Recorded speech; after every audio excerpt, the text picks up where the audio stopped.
Yes, the relay on YouTube. Check it out. Lots of stories about me on there. All the boxing facts and info that you want in a very entertaining, educational manner. The relay. Check it out on YouTube. Welcome to the motherfucking relay where we're covering today's top boxing news. Okay, we'll start with this per tweet from International Boxing News. McCaskill versus Ryan winner to fight Ivana Habazin. The World Boxing Council are set to order the winner of Jessica McCaskill versus Sandy Ryan to defend their unified world welterweight titles against mandatory challenger Ivana Habazin. You will remember that initially, at first, Jessica McCaskill, who was and still is a champion at welterweight, she was under orders by way of more than one sanctioning body to satisfy Ivana as her mandatory challenger. And I guess they couldn't reach a deal amicably, so a purse bid is ordered and a purse bid rolls around, and Ivana Habazin's team end up winning the purse bid, her promoter. Things go quiet for a little bit, and out of the clear blue sky, Ivana decides she wants to move up to 154, take on Terry Harper for her WBA title, just the WBA title, instead of challenging Jessica for hers. She had 2 or 3 at the time. Here's what you need to understand about that situation, that purse bid. Even though Ivana Habazin's promoter won the purse bid, most of the money was going to go to Jessica, not Ivana. The winning bid was roughly $200,000, a little over that. And per the WBC's rules, 10% of the $200,000, $20,000, that was going to be held in escrow as a winner's bonus. From the remaining amount, McCaskill was due $126,630, roughly 70%. The remaining 30%, $54,000, that was going to go to Habazin as the mandatory challenger. See, just because Ivana's promoter won the purse bid doesn't mean Ivana was going to get most of the money. Because she wasn't the champion, she was the challenger. And in these purse bid situations, per the WBC's bylaws and their predetermined split, most of that money was going to go to Jessica, so you can see why Ivana decided to fight Terry instead of Jessica. That even though she would have been fighting for more belts against Jessica, she wouldn't have made as much money. It was a $200,000 pot with Jessica.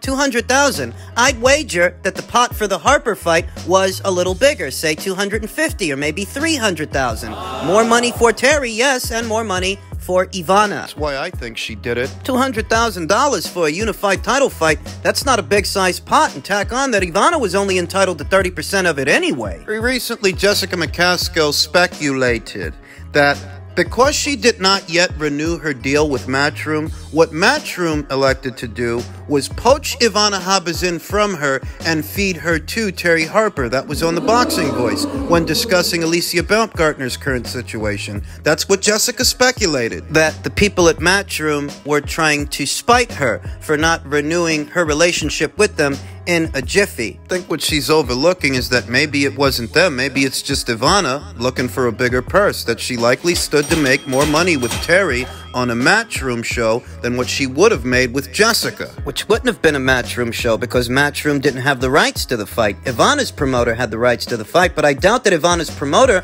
wants to pay out most of the money for the show to Jessica. Jessica's not his fighter. So you know. Ivana foregoes the McCaskill fight, decides she's going to move up in weight, move up to 154. She challenges Terry. She loses a decision. That was a few months ago, back in May of this year. And it appears that in spite of dropping that decision up there at 154, it didn't affect her status as a mandatory at 147. Not with the WBC anyway, the World Boxing Council. She still appears to be their mandatory challenger for the green belt. Whoever ends up with it, whoever wins the fight between Sandy and Jessica. Now, given Jessica McCaskill's recent comments in reference to herself and the stuff that's going on with Alicia, that in so many words, she was shifting the blame over to Matchroom for what's going on with Alicia, and that she subsequently recanted, that Eddie Hearn wasn't happy about all of this. Yeah. You know, the fight with Sandy Ryan was already an uphill battle. It was already a tough assignment. I think Jessica inadvertently made things harder on herself.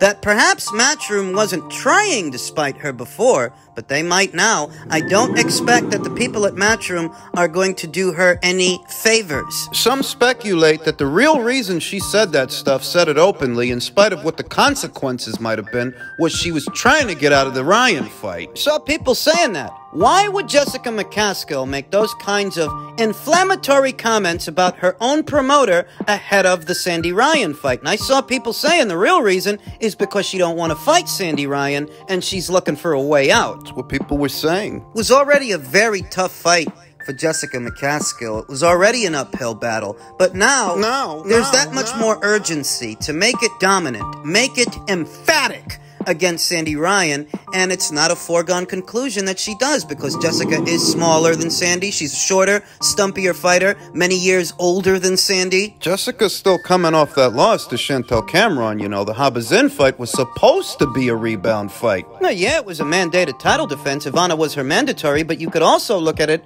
as a tune-up fight. Jessica can beat Ivana Habazin. But Sandy... This upcoming Sandy Ryan fight is supposed to be the first fight of Jessica's new deal, her extension with Matchroom, I should say. That's what this fight is supposed to be. But I wonder what happens if she loses. Does that affect the deal? I really don't think Jessica made things any easier on herself saying what she said. But we now know what's waiting for the winner. Whether it's Jessica or Sandy, whoever wins, they've got to deal with Ivana right after that. Whoever wins, Sandy, Jessica, the both of them beat Ivana. But that's the story.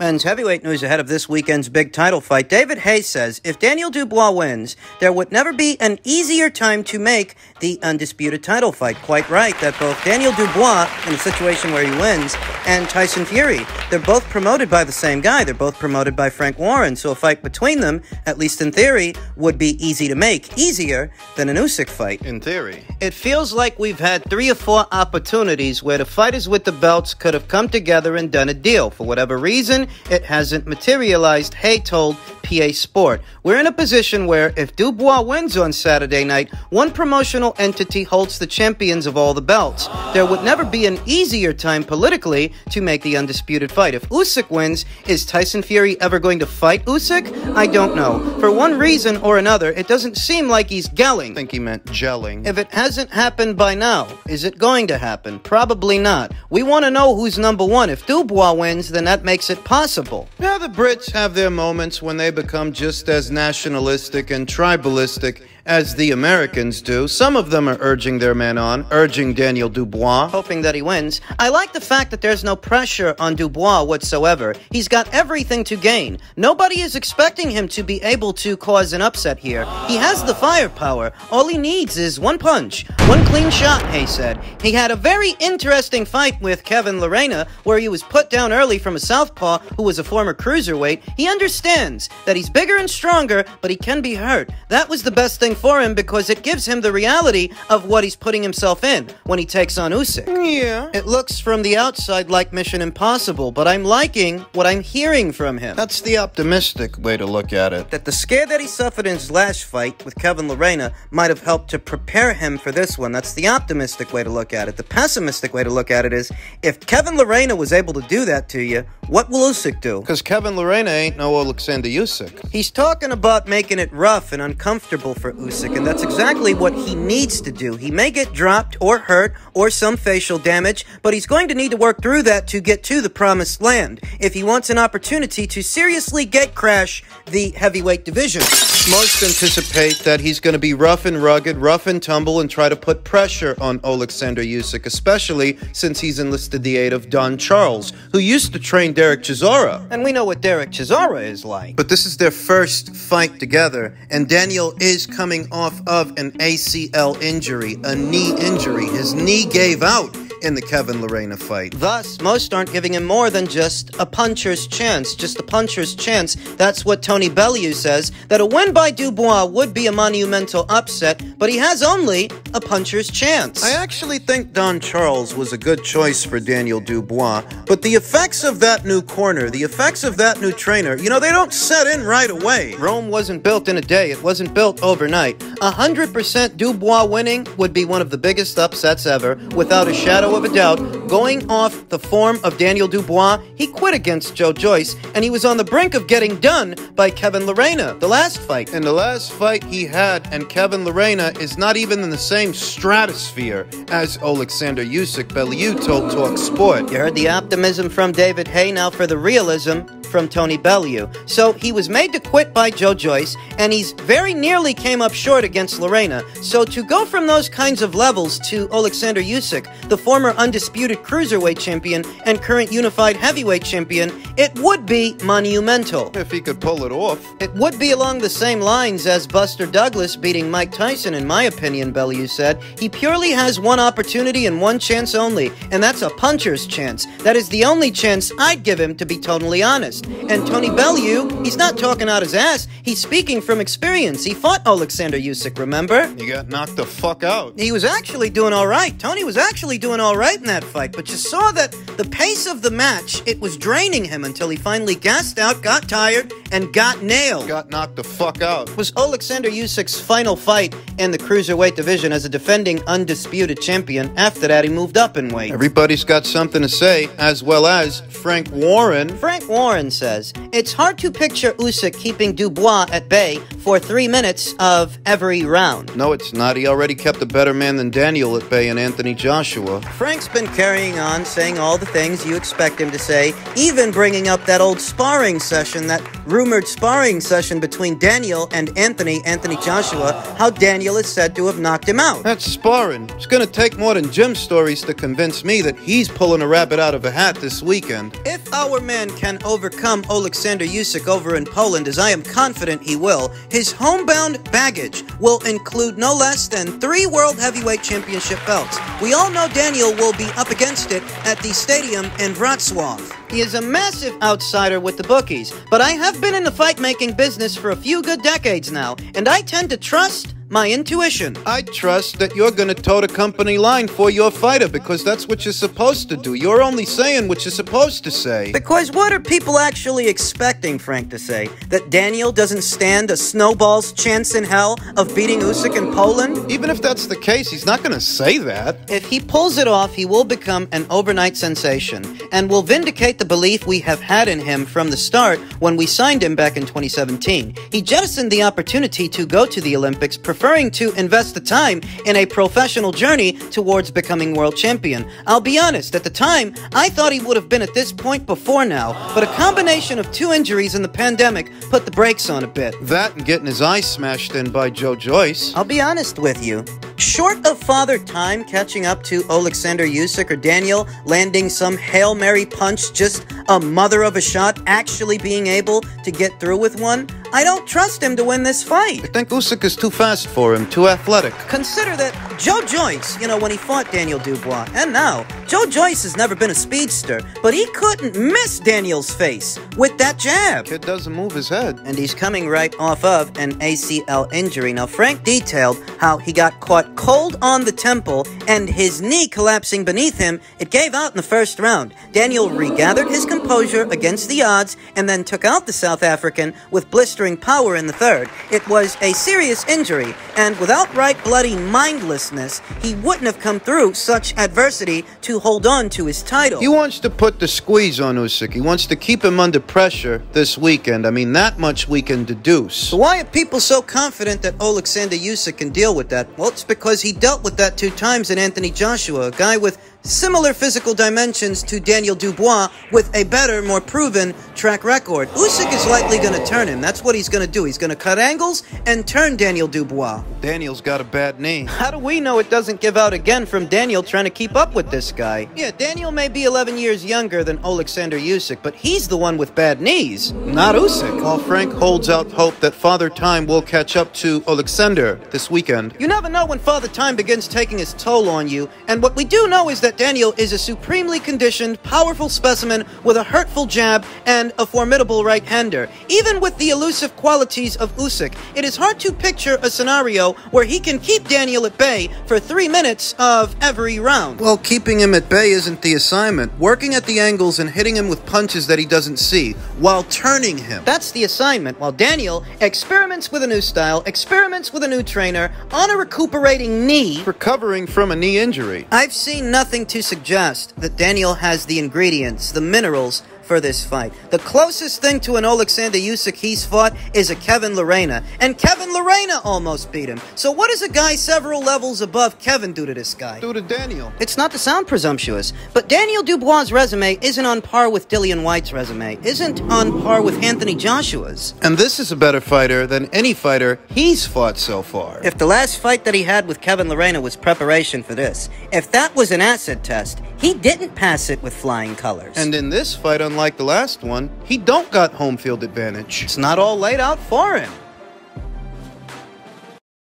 Another dose of reality by way of Malik Scotch, who trains Deontay Wilder on Usyk versus Dubois. He says, I've got Usyk by late stoppage. Dubois is going to find out there's levels to this. Same way I've got it. I've got Usyk by stoppage, Scotch said. Dubois is a big guy. Obviously, if he hits him, Usyk. But then, if he hits him, it's almost like, so what? So? Usyk's got one of the best chins in the division. His issue with punching and taking punches has nothing to do with his chin. He's taken harder, better punches from bigger boxers than Daniel Dubois. Then I think Daniel Dubois is going to overcommit a lot, Scotch continued. When you overcommit a lot against Usyk, he's able to hurt you. Even though he's not the biggest puncher, he can hurt you with shots you don't see coming. And Daniel Dubois has never been in the ring with nobody like this. He's going to find out very early that there's levels to this. Anybody backing Daniel is backing him by way of nonsensical takes and wishful thinking. People who've sparred with Dubois say he hits very, very hard. You know, do you remember the old rumour that he'd knocked out Anthony Joshua? I've heard plenty of rumours about Daniel Dubois. Yeah, and you know that he's knocked out a lot of people in sparring. He's a very dangerous fighter. He's a very big man, naturally powerful. Do you think being a bit naive might actually help him on Saturday night? I think it does. He can't overthink this. It's the most they can offer up in terms of analysis when it comes to Daniel, that he's big, which we know, that he's strong, and that's all right, Okay. and some old gym stories. That he stopped Anthony in sparring. That story's been around for years. Frank Warren's acolytes don't hesitate to bring it up whenever they can, but if we're going to go off of old gym stories, you know there's an old gym story about Anthony and Tyson Fury. In Tyson Fury's own words, Anthony gave him the business in sparring. He fucked him up. So when it comes to old gym stories, should we evaluate that fight, that potential matchup, based on gym stories? Frank's people would tell you that's silly, but that's what they're doing when it comes to Daniel. I think it's the way that Malik Scotch says it is. I mean, just based on what Daniel's been saying, that he wants to pressure Alexander Usyk, make it rough and rugged, and put the squeeze on him. And that relies on him committing to his jab, stepping into it, and bringing the fight to Alexander to use his size against him. Committing to his punches. So because he is slower than Alexander Usyk, he's got slower hands and slower feet, committing to your shots, leaving that hand out there for that extra millisecond, that's what affords Usyk the opportunity to counter you, because he's faster than you are. The forward momentum of an aggressive fighter who is slower, though still coming forward, getting hit with a punch that he doesn't see. The damage the punch does is magnified by the forward momentum of the aggressive fighter. Usyk's gonna cut angles. He's gonna fight on a swivel. His head's on a swivel. His torso's on a swivel. When he's not making you miss to drain your energy, he's making you pay. And he's moving. He's constantly moving, keeping you moving, and in effect, draining your energy reserves round after round. So you don't get the chance to corner him. You don't get the chance to plant those feet, set those feet, and unload. Keeps you moving. I do think it'll take Alexander Usyk a few rounds to wear Daniel Dubois down, but I have Alexander Usyk stopping him and stopping him late.